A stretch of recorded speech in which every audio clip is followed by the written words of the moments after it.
بسم الله الرحمن الرحيم السلام عليكم ورحمة الله وبركاته داوديال ومid kamid barnaamijyada Islaamka iyo Sayniska oo hadahan oo kala ka daawataan shaashada TV qaranka ee Somaliland.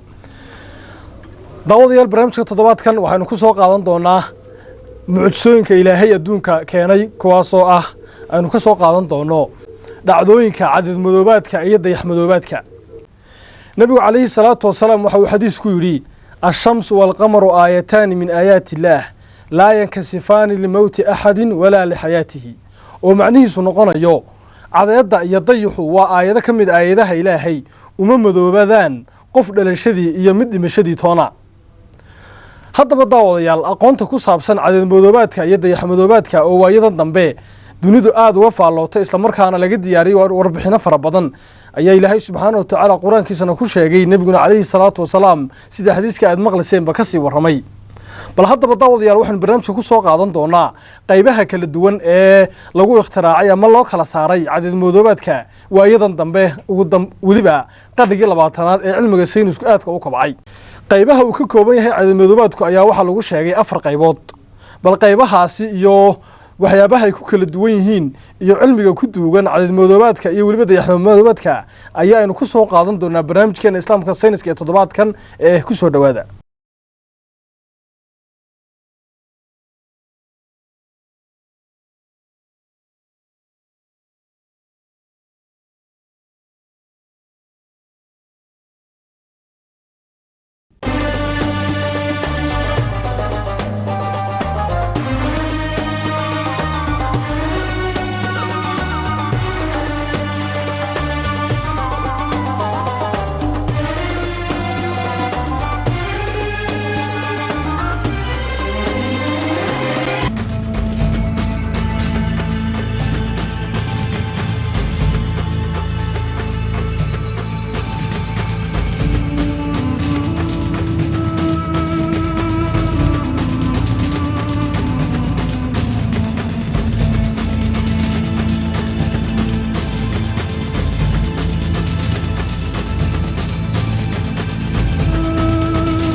qorrax madoobaadku waxa uu dhacaa marka dayaxa oo bilbilowgeedahi kala dhex galo cadceedda iyo dhulka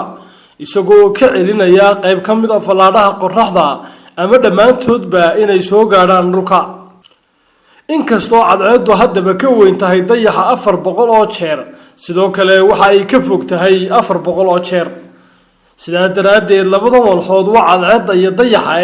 waxay u muuqdaan qaar isleeg khubarada xidigisku waxay awood u leeyihiin inay sii saadaaliyaan marka uu dhacayo qorrax madoobaad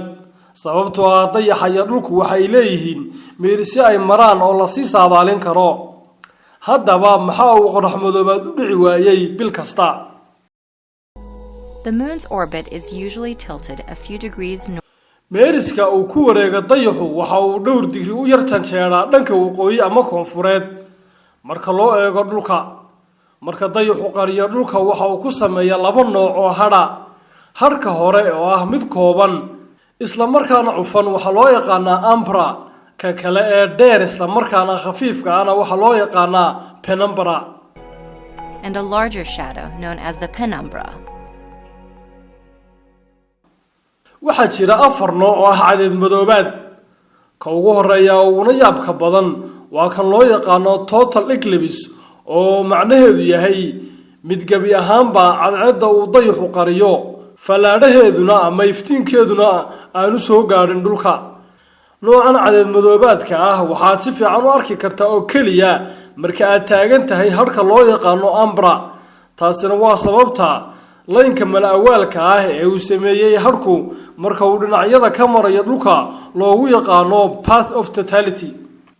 dadka jooga halka uu ku samaysmo hadhka loo yaqaano penumbra waxay arkaan oo keliya cadeed madoobaad kala badh ah ama partial eclipse waa nooca labaad Outside the path of totality, the moon passes in front of the sun off center, never fully covering its surface. nooca saddexaad ee cadeed madoobaadku waa midka loo yaqaano annular eclipse waxaana uu dhacaa marka dayaxu si toos ah u hormaro cadceedda balse si ka duwan cadeed madoobaadka dhamayska tiran dayaxu markan ma wada qariyo cadceedda jidka uu ku wareega dayaxu waa mid janjeera sidaa daraadeed mararka qaarkood waxa uu ku dhow yahay dhulka marka qaarkoodna waa uu ka fog yahay Last, a hybrid eclipse is when the moon's position between the earth cadeed madoobaad isku jira hybrid eclipse ama qorrax madoobaadka hybridka waxa uu dhacaa marka dayaxu in isleegu wada jiro qorraxda iyo dhulka dayaxu waxa uu aad uga fogaanayaa qaybo kamid ah dhulka marka qorrax madoobaadku socdo taasoo sababaysa qorrax madoobaadku aynu soo sheegnay ee loo yaqaano annular meelo kale oo dhulka kamid ahna dayaxu waxa uu ku dhawaanayaa inuu si buuxda u qariyo cadceedda taasoo keenaysa total eclipse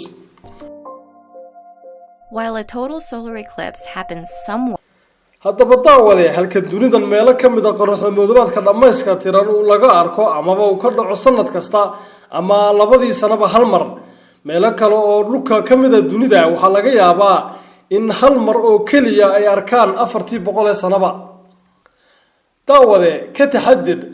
cadceedda oo si toos ah u eegto marka xataa qorrax madoobaadku jiro waxay indhahaaga ku keeni kartaa halis aanad ka soo waaqsan nasiib wanaag waxaa jira habab loo eego cadceedda kan ugu fududna waa adiga oo isticmaala muraayadaha indhaha loo qaabeeyay in lagu eego qorraxda kuwaas oo 1000 jeer in ka badan ka madow muraayadaha indhaha aynu isticmaalno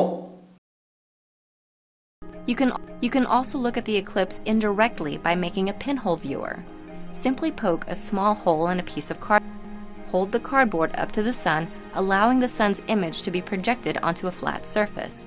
Be sure to look only at the surface and not through the cardboard.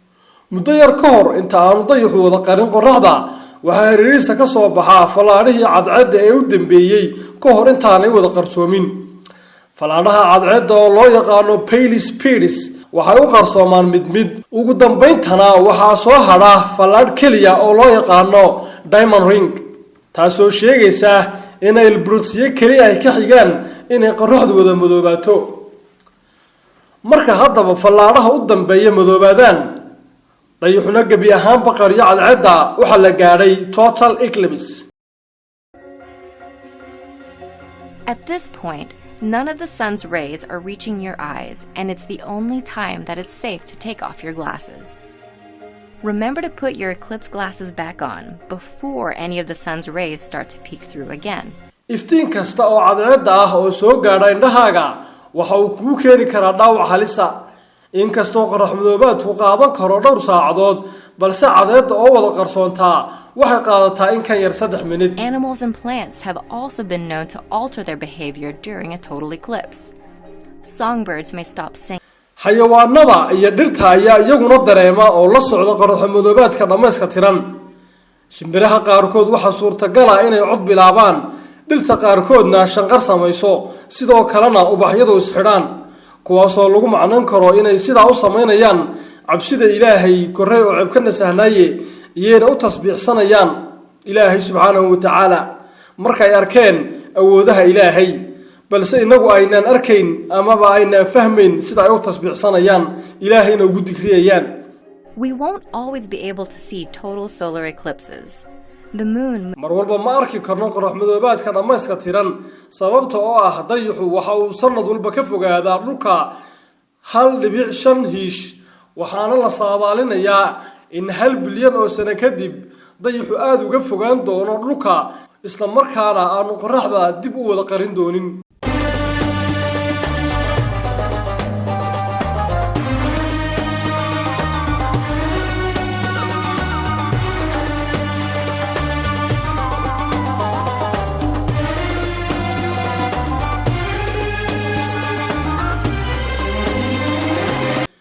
inta lagu jiro qarniga 12aad waxa la saadaalinayaa Ilaahay baa wax walba oge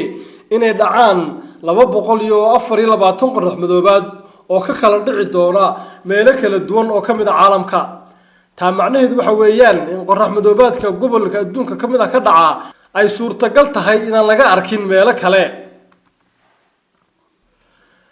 77 qorax madoobaad waxay noqonayaan qaar qayb ahaan ay cadceedu qarsoonto, waxaana loo yaqaanaa partial eclipse.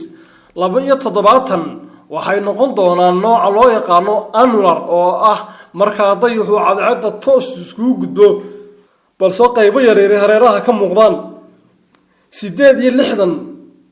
waxay noqonayaan mid cadceedu gabi ahaanba wada qarsoonto amaba total eclipse. halka 7 ahaanayaan kuwa loo yaqaano hybrid oo ah qorax madoobaad iskugu jira labada hore aynu soo sheegnay oo marna qayb ahaan cadceedu qarsoomayso marna ay wada qarsoomayso. qarnigan 12aad tirada qorax madoobaadka ee hal sano dhacda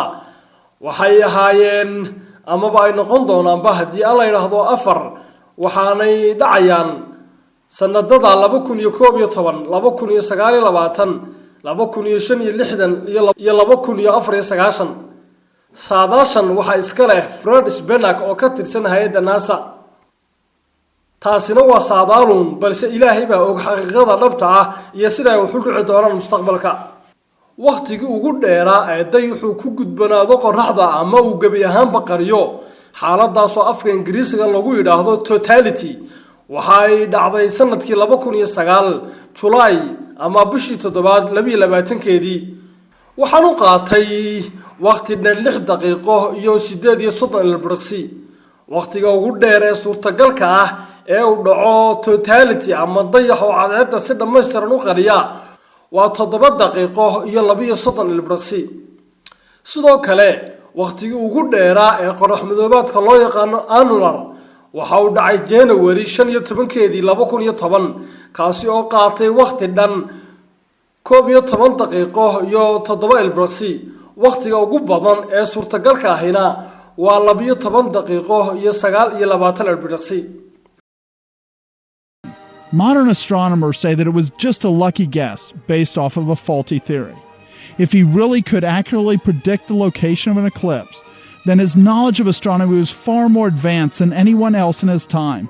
as total solar eclipses are very difficult to predict. Part of the difficulty is because of the width of the shadow of the moon. It is less than 200 miles. Predicting one with any degree of accuracy requires a detailed knowledge of the varying speed of the moon and the shape of its orbit.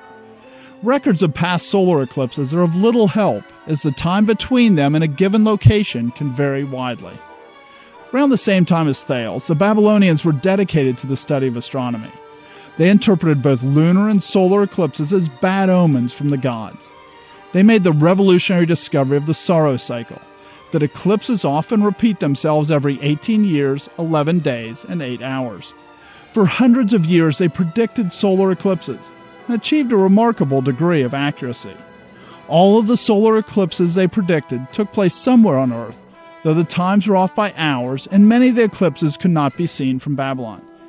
bal hadda daawadayaal waxaanu soo qaadan doonaa sida qorax madoobaadku uu taariikhda dunida wax uga bedelay bishii August 22keedii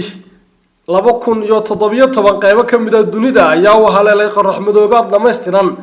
taasoo dayaxu gabi ahaan baqariya cadceed muddo ku siman dhowr daqiiqadood brief minutes. Total noocan cadceed madoobaadka dhameyska tirani waa dhif iyo naadir waxaana meelaha qaarkood dunida ka dhacaan 400 ee sano hal mar waayadan dambe qorax madoobaadku waa wax dad iyagu xiiso gaar ah u muujiyaan balse waqtiyadii hore qorax madoobaadku waxa uu lahaa doorka ka duwan waxa loo arkayay digniin ka timid xagga Rabbi kore oo cib ka nasahnaaye taasoo dadka loogu digayo waqtiyada ka mid ahna qorax madoobaadku waxa uu hakiyay ama soo gabagabeeyay dagaal la socday oo lagu hoobtay. On May 28, 585 BC, the Lydians and Medes were engaged in fierce fighting. This was a 6-year war between them. Each was from a different side of Anatolia, which is modern-day Turkey.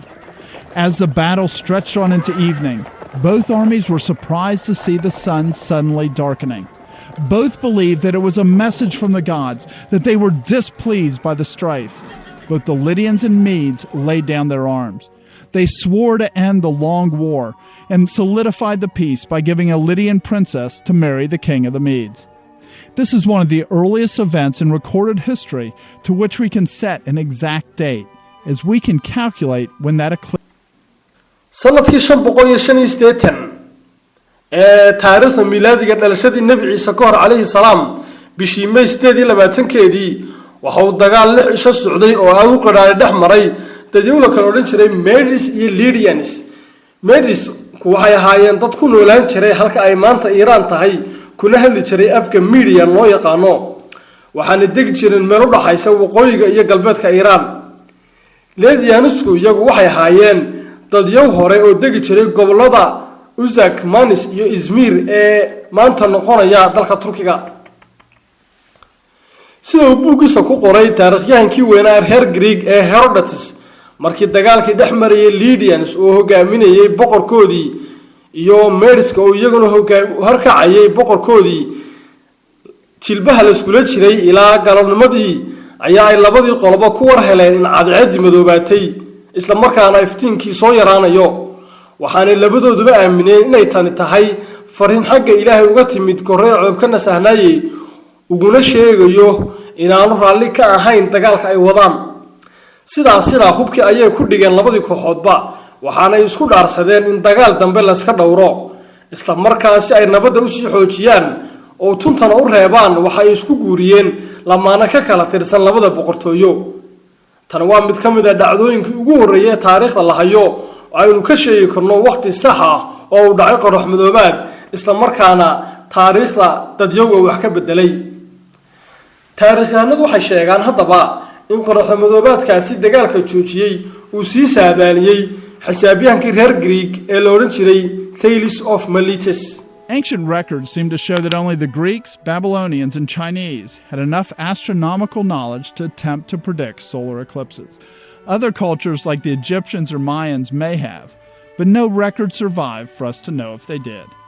By 8 BC, the Chinese were having some success in predicting them. They improved over time, but still had mixed success. At times, astronomers who failed in their predictions paid with their lives for their mistake. Eventually, in the 1600s, they switched over to Western astronomical methods as they found them more reliable. By then, European astronomers were making maps to predict the path of solar eclipses. Even when European scientists were getting much better at predicting when and where a solar eclipse would occur, Europeans still saw them as an evil omen. This was reinforced with the memory of Henry I, King of England, who sailed from England to Normandy during an eclipse. His death in Normandy was considered a fulfillment of the bad omen. For the 1715 total eclipse of the sun, Edmund Halley, after whom Halley's Comet is named, made the most accurate prediction in history up to that point in time. he drew maps of where he believed the eclipse would be visible using Isaac Newton's new theories. These maps were accurate to within 4 minutes and 20 miles. Today, with far more sensitive measuring equipment, a better understanding of the solar system, and the massive power of computers, much of the mystery has been taken out of the eclipse. Accurate maps can be made of the path of the eclipse many years into the future, and apps on your phone can tell you what to look for down to the second. It is an amazing sight that people travel around the world to study or just experience.